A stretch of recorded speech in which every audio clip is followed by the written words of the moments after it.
இந்த அரசியல்வாதிகள் வடக்கில் கதைக்கிற என்ன அரசாங்கத்தை திரட்டுவோம் கொஞ்சம் இருக்கண்ணே. கடைசியா தமிழ்ல விடுதலை புலிகள் சாயக்கல்ல கடைசி கோலையும் போன் ஆஃப் பண்ணி போட்டிருந்தார்கள்.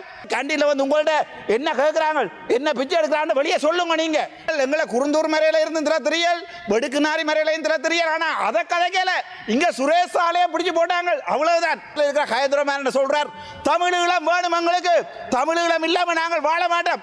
வாங்கோ உங்களோட பரம் அடே. நீங்க எல்லாம் ஒரு காலத்துல நீங்க இடுப்புலகளின் ஆடுதான்.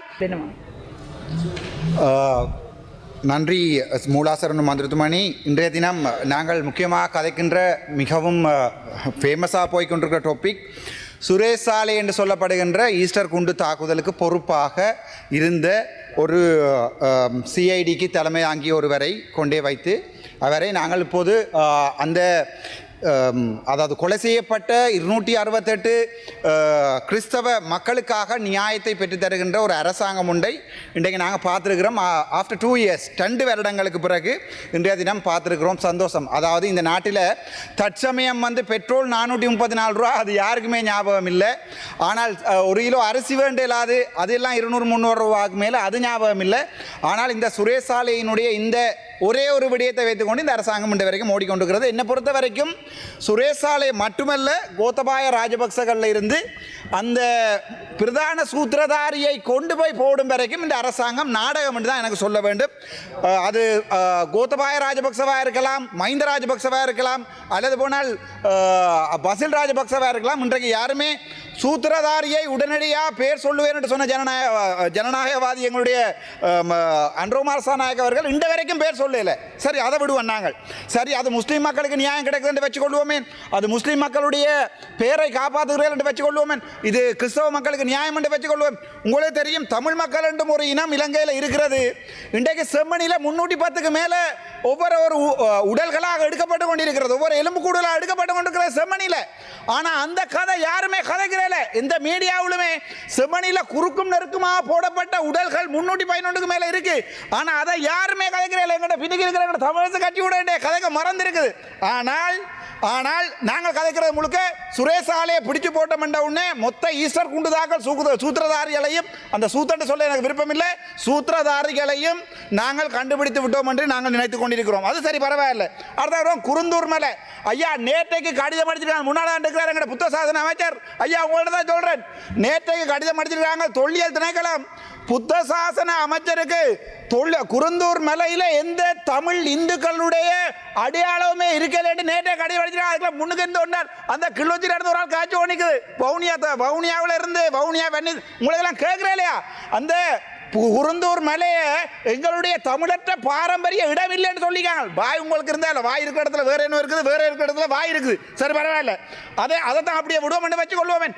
இப்போ நீங்கள் எங்களை குருந்தூர் மலையில இருந்து திரத்திரியல், வெடுக்குநாரி மலையிலையும் திரத்திரியல். ஆனால் அதை கதைக்கல, இங்கே சுரேஷ் சாலையை பிடிச்சி போட்டாங்க, அவ்வளவுதான். சுரேஷ் சாலையை ஒரு 6 மாதம் விட்டுருவாங்கன்றாப்பா. ஆனால் எங்களுடைய நிலங்கள் ஒவ்வொரு நாளும் அபகரிக்கப்பட்டு கொண்டு போகுது. சரி, பரவாயில்ல.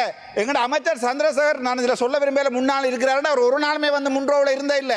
வருவார், இருப்பார், வெளியிட்டு போயிடுவார். அவர் சொல்லியிருக்கிறார், எங்களுடைய தமிழர் தாய பிரதேசமான யாழ்ப்பாணத்தில் இருக்கிற ஒரே ஒரு, நீங்க சொல்றீங்க இன்டர்நேஷனல் ஏர்போர்ட் வீடியோ எடுத்து போட்டிருக்க, போய் பாருங்கடா, முழுக்க 10 காடுமா கிடக்கு. அதுல ஒரு நடராஜர் சிலையை வைத்தார். நாட்டில் இன ஒற்றுமை இல்லாம போயிடும். ஒரு நடராஜர் சிலைக்கு உங்களுக்கு அவ்வளவு பயம். ஒரு பிள்ளையார் சிலை இதில் வச்சா அதுல இன ஒற்றுமை இல்லாமல் போயிடும். ஆனா குருந்தூர் மலையில் ஐயனார் கோயில் இருக்கல, அங்கே கண்டுபிடிச்ச ஆதிசிவன் கோயில் அடி என்று ஆதிசிவன் அந்த 8 முக எங்களுடைய பஞ்சலிங்கம் கூட உங்களுக்கு தெரியல. என்னதான் கோயிலுக்கு போய் கும்பிடுறீங்களோ ஆண்டோடு தான் தெரியும். சரி, அது பரவாயில்ல. இன்றைய தினம் சொல்லப்பட்டிருக்கிறது பாதுகாப்பு அமைச்சரால். நல்ல விடயத்தை நல்லதுன்னு சொல்லுவேன், கெட்டதை கெட்டதுன்னு சொல்லுவேன். எனக்கு பின்னால் எந்த அரசியல்வாதியும் இல்லை. எங்களுடைய பாதுகாப்பு அமைச்சர் சொல்லியிருக்கிறார் இன்றைய தினம், அதாவது வந்து தம்பி சங்கீதன் அவர் வலிப்பு வந்து பாடினாரோ அல்லது காசு பாடினாரோ வெறிய போட்டு பாடினாரோ எனக்கு தெரியாது. ஆனால் அந்த நபரை இன்றைய தினம் பிடிஏ என்று சொல்லுகின்ற சார்ஜ், அதாவது வந்து பயங்கரவாத தடை சட்டம் அவருக்கு போடப்பட்டிருந்ததை மாற்றி அமைக்கப்பட்டு சாதாரண சிறு குற்றங்களுக்காக அவருக்கு நான் நினைக்கிறேன் 186 ஏதோ ஒன்று போடுறாங்க. ஆகவே அந்த விதத்தில் எங்களுடைய பாதுகாப்பு அமைச்சர் ஆனந்த விஜயபால அவர்களுக்கு என்னுடைய மனமார்ந்த நன்றிகள். அது வரவேல.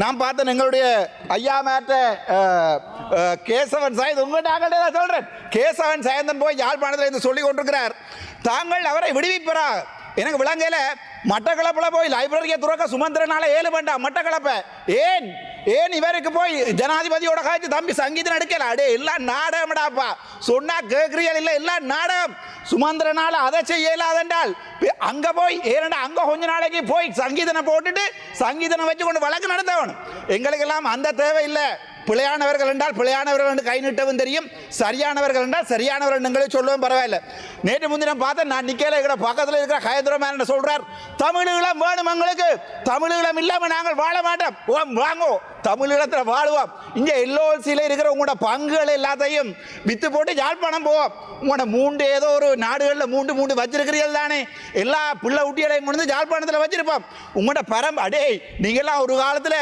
கடைசியாக தமிழில் விடுதலை புலிகள் சாயக்கில்ல கடைசி கோளையும் ஃபோன் ஆஃப் பண்ணி போட்டிருந்தார்கள் வெள்ளக்கொடி விவகாரத்தில் கஜேந்திரகுமார் கடைசியாக சரணடைகிற நேரத்தில் நீங்கள் இராணுவ அதிகாரிகள்கிட்ட சொல்லுங்க நாங்கள் சரணடையும் என்று சொல்கிற போது ஃபோனை ஓப் பண்ணிட்டு இருந்தவனுக்கெல்லாம் இன்றைக்கு தமிழீழம் கேட்குது ஆனால் இல்லை இவங்க உங்களுக்கு தமிழீழம் இல்லைடா தையிட்டு வியாரே கூட பிடிச்சி தர மாட்டாங்கன்னு சொன்னா எங்களை சொல்றீங்க கெட்டவங்களண்டு இதுதான் யதார்த்தம் இங்கே கொழும்புல மக்களோட வாழலாம் இந்த 27 ஒரு செக்ஷன் இருக்கு இந்த 15 வருஷம் ஒரு நாளுமே வாய்ச்சதில்லை இன்றைய தினம் எங்களுடைய நீதிபதி அலெக்ஸ் ராஜாவுக்கு எதிராக அலெக்ஸ் ராஜா அவர்களை இந்த வாரங்கிற நர்ராயரசில் அமைச்சர் சந்திரசேகர் என்னென்றால் இந்த இவர் அலெக்ஸ் ராஜா அவர்களை இடமாற்றம் தொடர்பாக முதலாக குரல் கொடுத்தது நான் இன்றைக்கு எங்களுடைய கஜேந்திரகுமார் பொன்னம்பலம் வந்து காய்ச்சிருக்காரு எனக்கு அது விளங்கல என்னண்டா உங்களுடைய கட்சி பாதிக்கப்படுது என்றால் நீதிபதியை மாற்றக்கூடாது ஆனால் அலெக்ஸ் ராஜாவை மாற்றி போட்டு இப்போ கொண்டு போட்டுக்கின்றது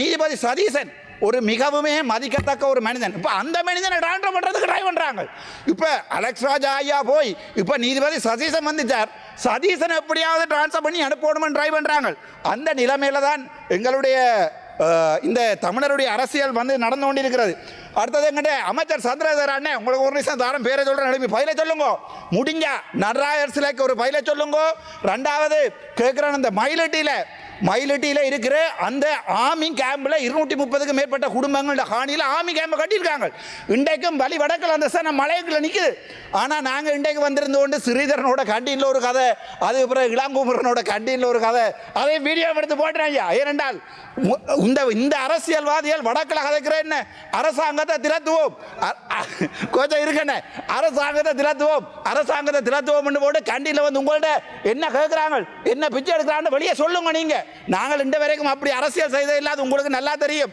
நீங்க இடுப்புல கடைசியாக எனக்கும் உங்களுக்கும் டீலண்டாங்க சரி பரவாயில்ல என்ன உங்களோட பரவாயில்ல பொம்பளையோட சேர்த்து சொல்லல அதை விட முக்கியமான ஒரு கதை என்னென்றால் எங்களுடைய தேசிய தலைவர் பிரபாகரன் தொடர்பாக எங்களுடைய ரவுக் கபீம் சொல்லியிருக்கிறார் அவரை கொலை செய்த அந்த இதை வந்து சேனல் 4 போட போகுது எனக்கு என்ன கவலை என்றால் இந்த 2009 2026 வரைக்கும் ரவுக் கபீமுக்கு அவருடைய பிள்ளை வந்து அந்த தேசிய தலைவருடைய மகன் பாலச்சந்திரன் கொலை செய்யப்பட்ட தெரியாது இப்போ அவருக்கு அரசியலில் பாலச்சந்திரன் பேர் கேட்குது இப்படி சில்லறத்தனமான அரசியலை செய்கிறதை விட்டு போட்டு என்னை பொறுத்த வரைக்கும் எங்களுடைய மதிப்புக்குரிய அமைச்சர் முன்னால் இருக்கிறார் தயவு செய்து நடராஜர் சிலையை மறுபடியும் பலாலியில் வைக்க முடியுமென்னா நான் உங்களுக்கு ஆதரவு தருவேன் தயவு செய்து இந்த குருந்தூர் மலைக்கு இவர் அடிச்சிருக்கிற கடிதத்தை அங்கே எங்களுடைய வரலாறுகள் இருக்கல அங்கே எங்களுடைய தமிழ் மக்கள் வாழையில அங்கே சைவர்கள் வாழையில என்று சொல்ற தொல்லியல் திணைக்களத்தினுடைய அந்த கடிதத்தை விட்ரோ பண்ணி அங்கே மறுபடியும் முடிக்கிறேன் அங்கே மறுபடியும் எங்களுடைய ஐயனார் கோயிலை கட்ட விடுமாக இருந்தால் இந்த அரசாங்கத்துக்கு என்னுடைய ஆதரவு கட்டாயம் இருக்கும் நன்றி வணக்கம்